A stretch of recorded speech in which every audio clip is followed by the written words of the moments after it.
What is the best advice you can give somebody who is going to go the postdoc route? What would you give them? I would suggest that you spend a good bit of time thinking about what you want to do after the postdoc, Mm, because that's going to be a big indicator of where you should be trying to go for the postdoc.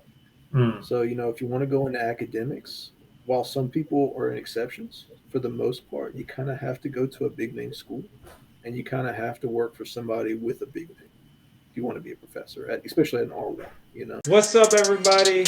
It's the Don't Be Scared podcast, and I'm your host, Dr. J. This podcast is all about STEM education, all right? And once again, STEM is science, technology, engineering, and math. So if you're interested in any of these subjects, this is your podcast. Now, specifically during this podcast, we're going to be talking about careers, education, and any trends that we see happening in STEM education right now.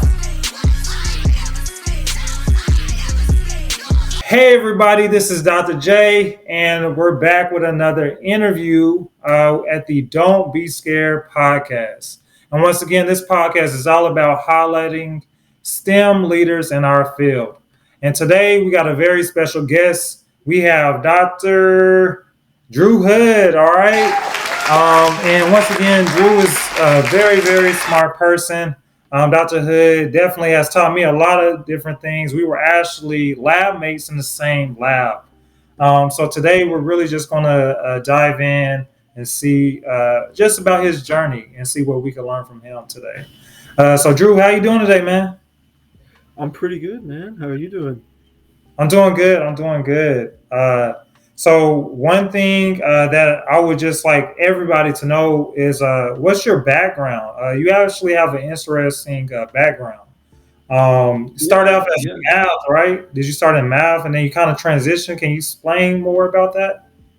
yeah. So, I started, so I finished high school and I went to undergrad, right? And Mm, I started off in biochem, thinking, oh, want to do biology stuff. okay. And so I started out in that, took some biochem classes, took some chemistry and some math classes, like you have Yeah. to. Yeah. I was always pretty good at math. So I ended up taking a few more math classes than I intended to in the beginning. Mm, And I got to my fourth year in undergrad, and it was like, okay, I need to graduate, right? yeah. I had basically been just taking, I took like biochem, molecular biology, I took like a bunch of chemistry classes, inorganic, physical, took a bunch of math classes. And when I got near the end, I ended up choosing, okay, if I'm going to finish out an undergrad, I finished out my math undergrad. So Got so you. that's basically what happened, man. Yeah, I couldn't choose. Everything's related, and I really just enjoyed learning about all the different fields. Mm, And in the end, I just went with the one I was closest to that I thought would be the most useful for undergrad. So I ended up doing yeah. math. Yeah. Yeah. But since I And worked in so, a lab, yeah. yeah, so since I worked in a lab in undergrad, though, a chemistry lab, right, while I was taking all those chemistry classes, Hmm. I decided I'll do a chemistry PhD. Because when grad school time came around, I was like, oh, what should I go for? I could go for math, but honestly, when you get to high level math, it's kind of boring. So I Okay. decided to Oh, go no for a offense to different other path. math people out there. Yeah, no. It's just not for me, right? It's not my cup of Yeah. tea. I kind of like Yeah. hands-on stuff. I like Mhm. to do something with my hands and see Yeah. those results instead of just So kind of was that writing was it. that the factor, that made you ultimately choose chemistry over math? Was just based on the math, or was there like anything else that because you mentioned hands-on? Is that the main reason, or what was another reason why you chose? Because it's still STEM, right? But it's like math versus science is something that we always hear. So what ultimately made you go even chemistry in that regard than math? It was definitely the hands-on aspect. So, in math, you write a lot of proofs, you do a lot of statistical analysis, and that can be fun and it can be rewarding. Hmm. But working with your hands and you're physically, adding chemicals together, watching them change, Yeah. collecting samples, collecting Yeah. data that way, Yeah. it's a little bit more, what's the word I'm looking for? It's more rewarding.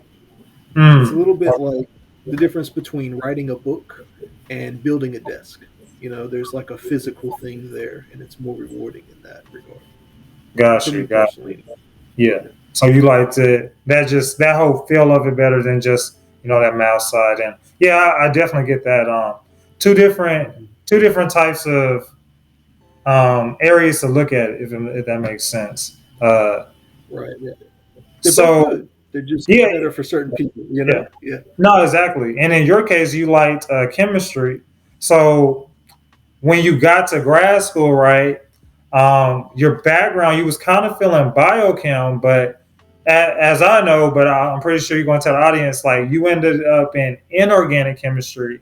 So what Right. ultimately led you the inorganic route? Which, once again, everybody, inorganic chemistry is not really. I don't know. What do you feel like, Drew? Is it really out there that people know about it, or is it something that you kind of I just feel like learned? I feel like it's not something you know about. So Okay. when you take your undergrad courses, you only take one inorganic course potentially, right? You take Hmm. two organic or more. You take two PChem or more. But there's Yeah. only usually Yeah. one inorganic class Yeah. period in the whole Yeah. undergrad curriculum. Exactly. So it's Exactly. much I more didn't on take the one in my fringes. case. I didn't. Yeah. Yeah, I took one, man. I took one. Actually, took a polymers class too in undergrad. So I had just as much polymer background as inorganic, and that you would think that would not be the case, but it's there's just not much inorganic in undergrad.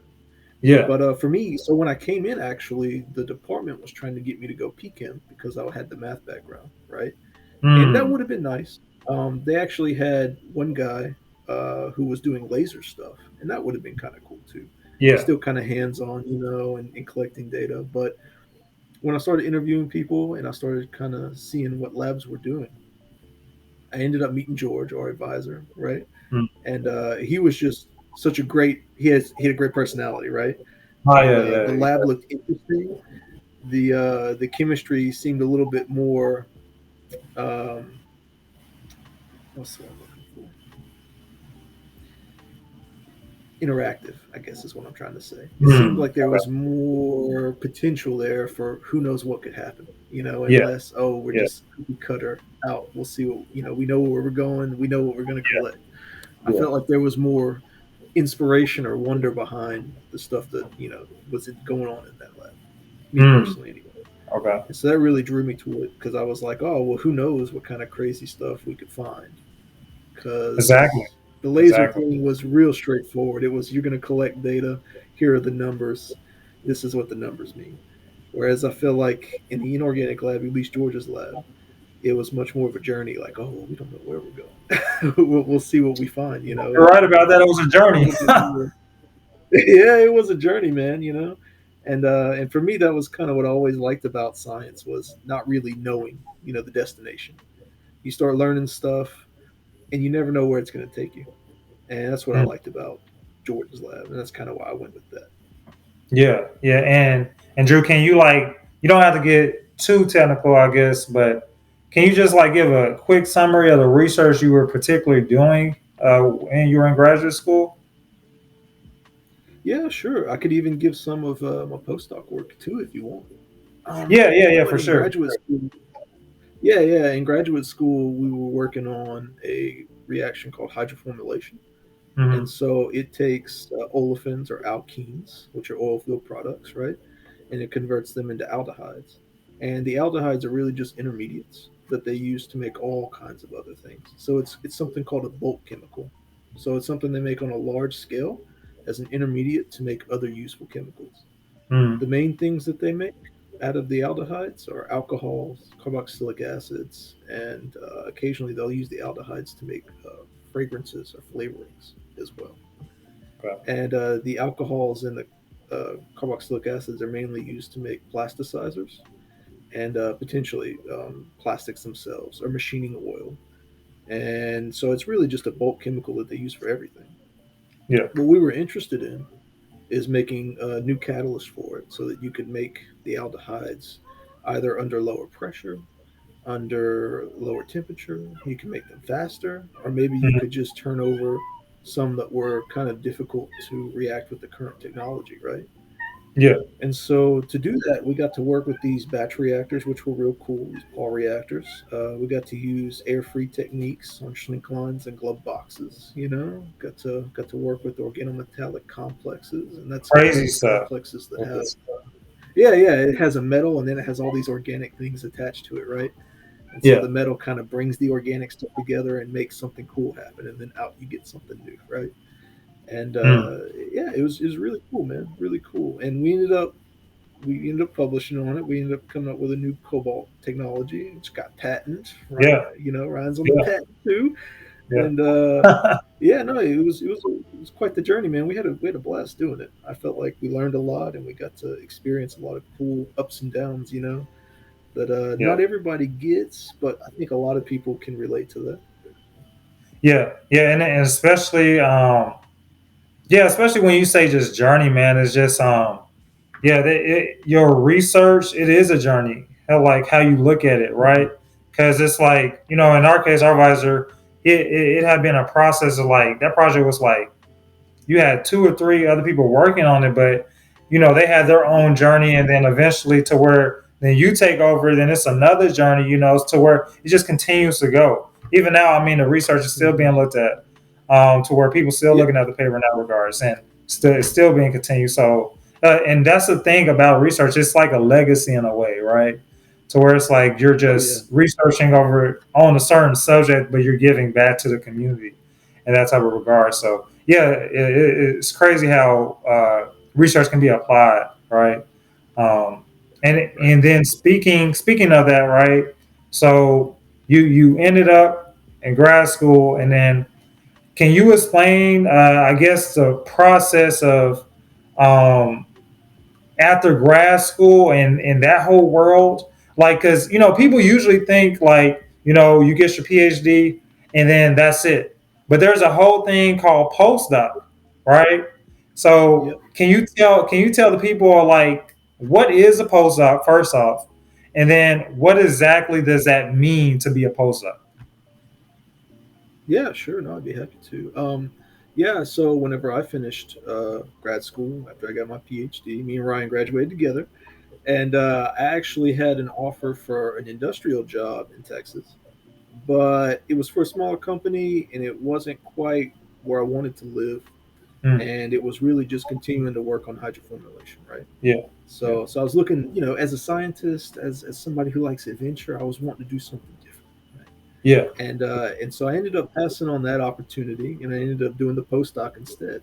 So the postdoc's not necessary for you to move along the job, a career track, whatever you want to yeah. do, but it does help a lot for certain career tracks, right? Gotcha, And gotcha. so I wanted to do it because it would help me get into like a little bit better industrial position in the future, and or it helped me get into being a professor, right? So Gotcha. whether I wanted to do the industrial or the academic, the postdoc helps you get there in some Yeah. regards, depending on the Okay. position you're applying for. Mm, And so I ended up getting a postdoc. So now I'm currently at Rice here in Houston, okay. and uh, and I'm working for a young professor actually, which is quite different. So as we mentioned, me and Ryan graduated together. Our old advisor was old. Yeah. he was Yeah. retiring. He's not that old, but you know what I mean. Yeah. Yeah, Yeah. he was on retirement. He retired when we finished, right? So the lab was done when we were gone. And so Yeah. I wanted a nice change of pace. I was like, I wonder what it's like to work for somebody at the beginning, right? So something called Mhm. pre tenure before they have their position is permanent, right? Yeah. And Yeah.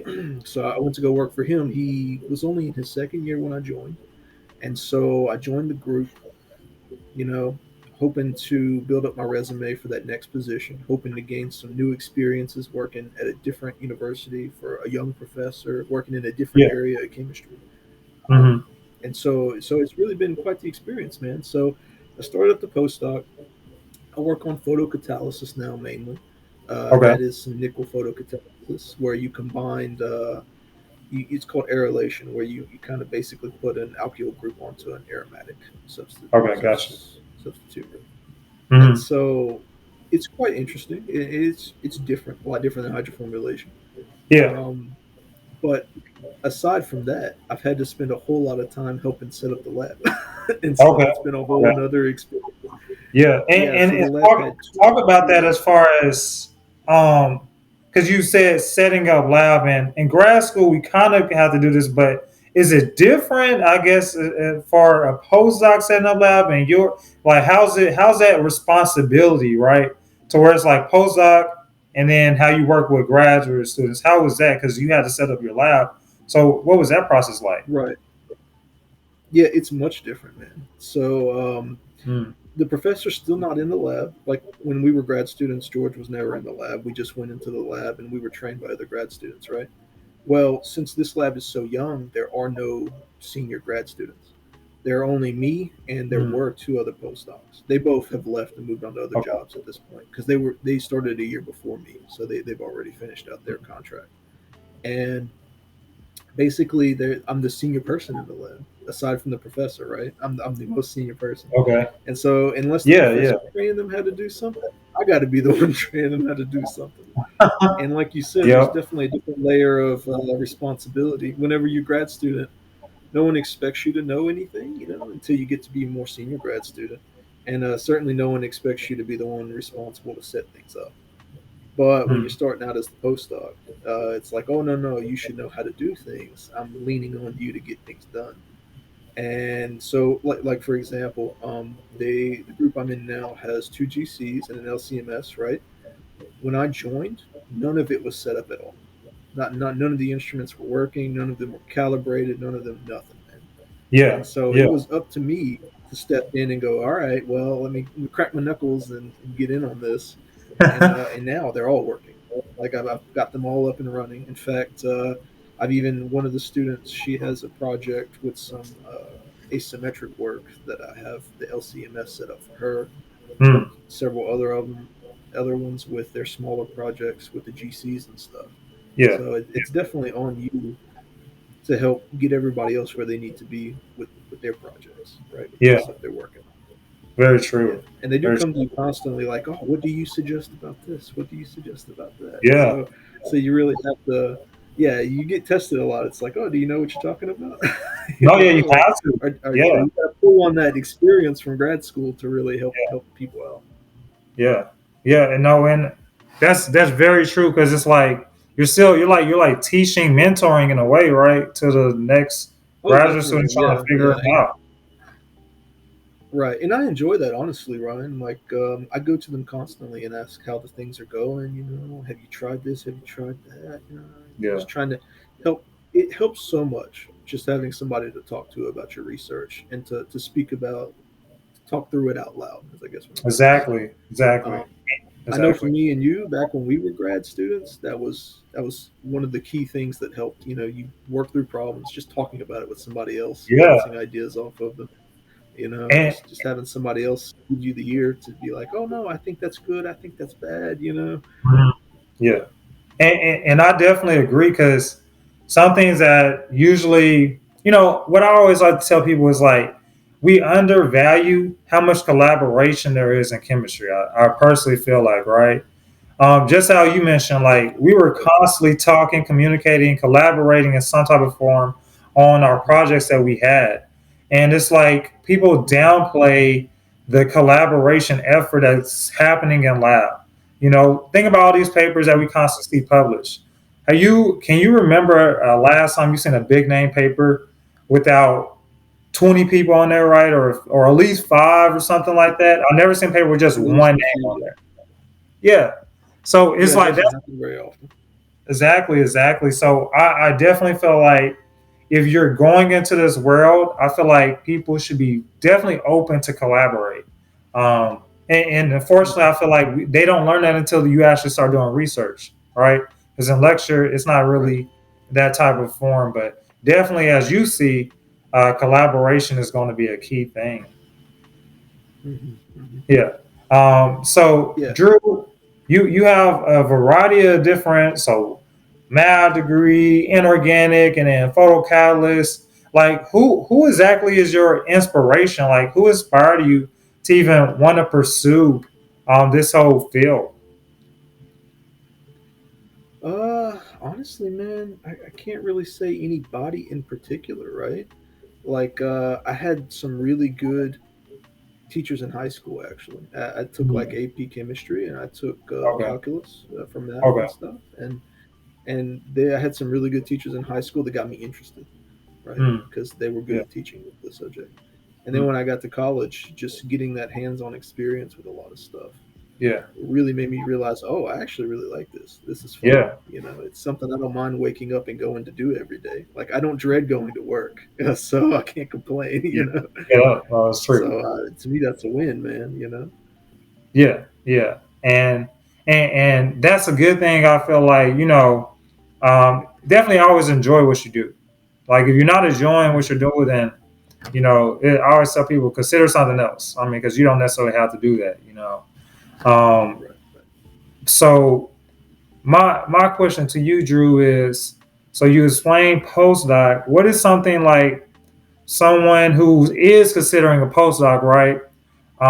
What is something that they wouldn't think about, right? What is something that the average person isn't thinking about with their postdoc position?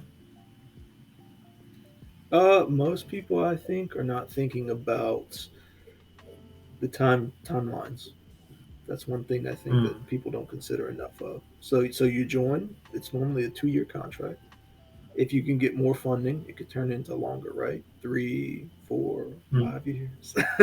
One of Yeah, the guys yeah. in the lab who just finished, he moved on, right? It was his sixth year. He was a postdoc for 6 years. So, so Oh you know, man, yeah, it can be a long term thing if you want it to be. I don't suggest yeah. that, but you have to keep an eye on those timelines because it's always around the corner. 6 months you'll be having to Mm, apply for new jobs, or a year from now more mm. funding, or there's always something around the corner that you have to keep one eye out for. It's not just what's going on today, this week. It's what's coming in 6 months or a year. You got to be mindful of Yeah, that. yeah, yeah. So more strict timelines, more just overall. So was you well now that you experienced undergrad, graduate school, and postdoc, what would you say was like the most? I guess not difficult, but like which one was the most time sensitive to where it's like you had to be on it? Because I can pretty sure, at least for me, undergrad, I was not on it. I was just kind of chilling, Oh yeah, the ethics and stuff. yeah, But I was so like out of yeah. those three options, I know what you what mean. were you think? Yeah. No, man. So I'll just walk you through it because I'm in the same. I'm kind of from the same background. Like I mentioned in undergrad, I took my time. I took senior level courses and everything basically. And I was like, oh, I'll get there when I get there. No big deal, and that's Yeah, fine. yeah, In grad school, I still didn't feel like there was much of a time crunch because again, you can graduate kind of whenever. You have a lot of flexibility, right? yeah. But postdoc, I'd say, yeah, it's definitely you got to be on top of it Different because level. the funding could run out in a year. You can miss a good job because you weren't ready for it. You didn't have all your Mhm. materials ready, or you weren't keeping an Yeah, eye out for it. yeah. Um, I would say the other thing is once you get to the postdoc, you have to know what you want to do. You have to have Okay, narrowed it down. In undergrad, most people they're in a field they like, but they don't really know what they want for a career, right? exactly. You go to grad school, you have some idea, but you can ask any grad student who's in their third or fourth year, what do you want to do after this? And most of them will tell you, I don't know, man. Yeah, I was you know? like, I didn't know So, either. yeah. But by the time you get to the postdoc, you have to know, man. You have to at least know, okay, I'll take this job and not that job because Mm, it's to the point where you can't really put it off any longer. yeah. You have to get into some career in order to move up and to get where you need to be in 5, 10 years. You Mm, can't meander too much because otherwise you'll probably miss on an opportunity you want or need, and or you'll have to settle for something you didn't really want if you don't keep an mm, eye out. mm. And what would be your like? What would be your advice for like a grad student like right now and their third or probably fourth year and they're on the brink of graduation trying to get in their PhD, they're about to be a doctor, but they're Mm-hmm. considering postdoc. What is the best advice you can give somebody who is going to go the postdoc route? What would you give them? I would suggest that you spend a good bit of time thinking about what you want to do after the postdoc. Mm, because that's going to be a big indicator of where you should be trying to go for the postdoc.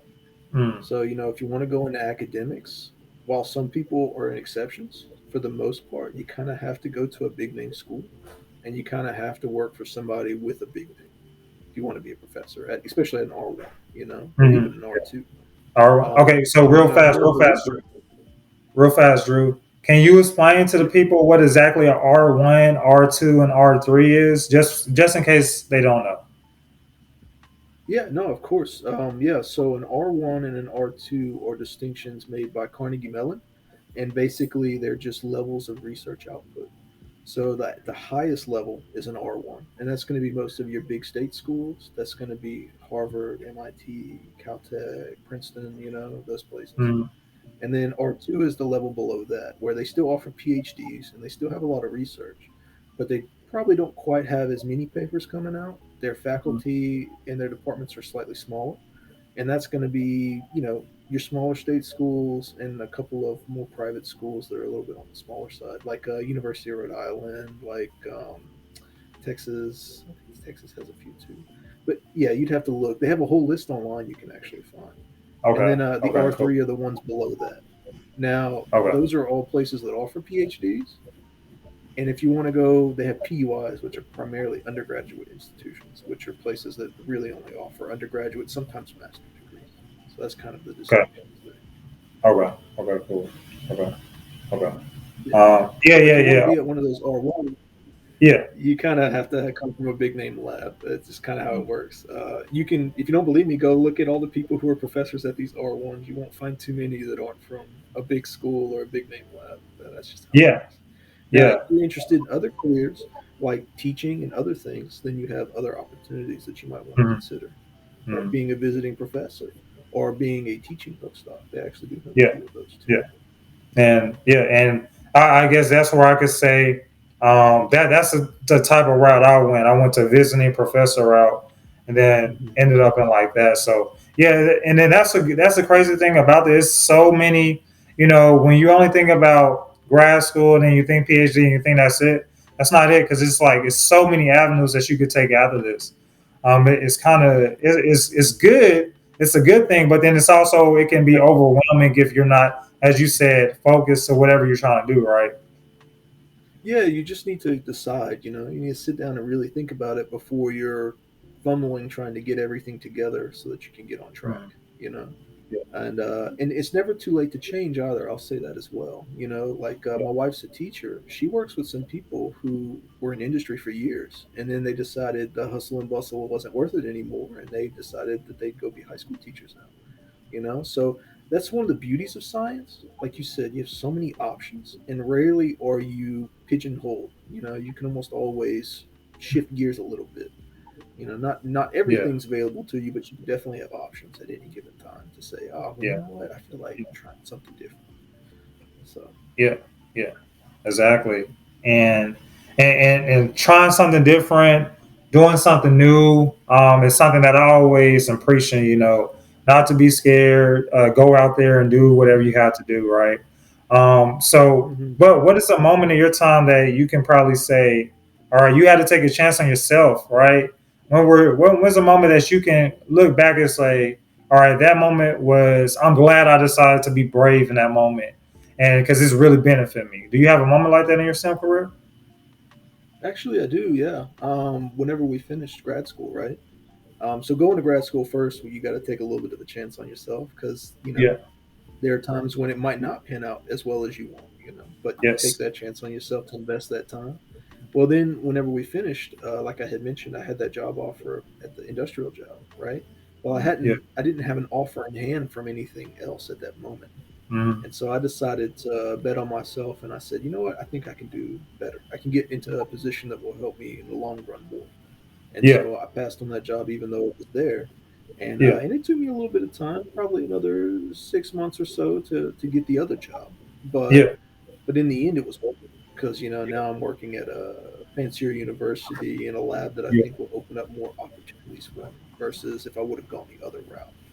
Yeah. And that was one of those moments where I had to just bet on myself and say, you know what, I think I can do something that'll be better for me. Mm. And it worked out in the end. Yeah, yeah, and yeah, I agree. Yeah, it did. No, and that's something that we always should just preach to everybody, right? Um, Hmm. Hmm. just go for it, guys. Because if it's not that, then what else, right? So yeah, Yeah. yeah, I definitely see that. So now that Drew, you are as your postdoc, what are you? So what are you considering after that? As far as like where would you want to go from there? So I'm open to a lot of things. I'm actually not super particular. As long as I can still do some research, as long as I can Gotcha, be involved in science, I'm gotcha, quite happy. gotcha. I would be happy to go industry, but I'll say the thing is, if you want to go industry, it's a lot of time, it's a lot of work. Like me and Ryan actually worked with people in industry. We collaborated with Dow and Exxon while we were grad students, Yeah, yeah, and they work a lot. It's a hard yeah, job. You work a lot. yeah, So yeah. You do. the other route is I actually would really like even getting a position at a PUI, as I mentioned earlier, primarily undergraduate institution, Mm. where I could train students and do a little bit in the lab, but not too much, And then I get my at least part of my summers off. I get all my holidays off, And there's a trade off with everything, man. No job Yeah, is yeah, perfect, yeah. but you got to find what fits best for your lifestyle that you want, what Exactly, meets your needs. exactly, So, exactly. so I'm quite flexible. I'd be happy with either, and it's really a matter of what's the best one that comes my way. You know. Mm. Mm. Yeah, and I definitely agree with that. Yeah, because I feel like as you know, right now in this period of time we live in, it's all about whatever lifestyle you want. You can do it. You can literally do this lifestyle, whatever you want to do. So I definitely agree with that.